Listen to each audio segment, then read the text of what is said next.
Hi అండి. చాలా సింపుల్గా ఈజీగా చికెన్ ఫ్రై అయితే చేసుకుందాము. 1 కిలో చికెన్ తీసుకొచ్చి ఉప్పు కారం పసుపు వేసి బాగా కలిపేసి సైడ్కి పెట్టుకున్నాను. ఒక 2 గంటల ముందే ఇలా చేస్తే మనకి పీస్ అనేది సాఫ్ట్గా మెత్తగా ఉంటుంది. ఇదంతా కూడా కళాయిలో వేసుకొని ఒక ఉల్లిగడ్డ సన్నగా కట్ చేసేసుకోవాలి. ఒక టమాటో కట్ చేసేసుకోవాలి. మనము ఎటువంటి వాటర్ దీంట్లో యాడ్ చేయవలసిన అవసరం లేదు. ఇది స్టవ్ మీద పెట్టి మనం ఉడికించుకుంటే చికెన్లో ఉన్న వాటర్ సరిపోతుంది. చక్కగా కుక్ అయిపోయి చక్కగా ఫ్రై చేసుకోవడం కూడా అయిపోతుంది. ఆయిల్ వేసుకున్నాను. ఆయిల్ ఆ కలర్లో ఉంది అంటే నైట్ మిర్చి బజ్జీలు వేసాను. ఆ ఆయిల్ వేస్ట్ చేయడం ఎందుకని దీంట్లో వేసాను. చాలా టేస్ట్గా అయితే ఉంటుందండి.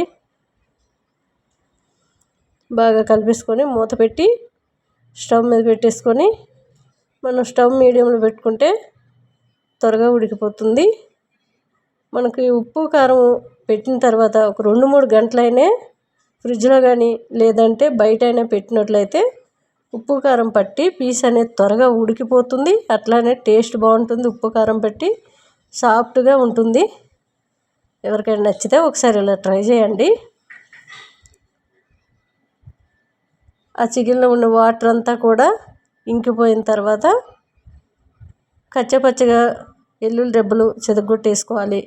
ఒక గుప్పెడు కరివేపాకు, గరం మసాలా ఇంట్లో చేసుకున్నదే చాలా టేస్ట్గా అయితే ఉంటుంది. ఎవరికైనా చేసుకునే ఇంట్రెస్ట్ ఉంటే గరం మసాలా వీడియో కూడా ఉంది, ట్రై చేయండి. బయట కొనే మసాలాల కంటే ఇంట్లో చేసుకుంటే మంచిది.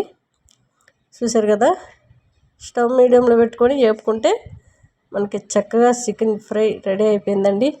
లాస్ట్లో వెల్లుల్లి రెబ్బలు చెదగొట్టేసుకున్న వల్ల ఆ సువాసన కానీ తినేటప్పుడు మంచి టేస్ట్గా అనిపిస్తుంది.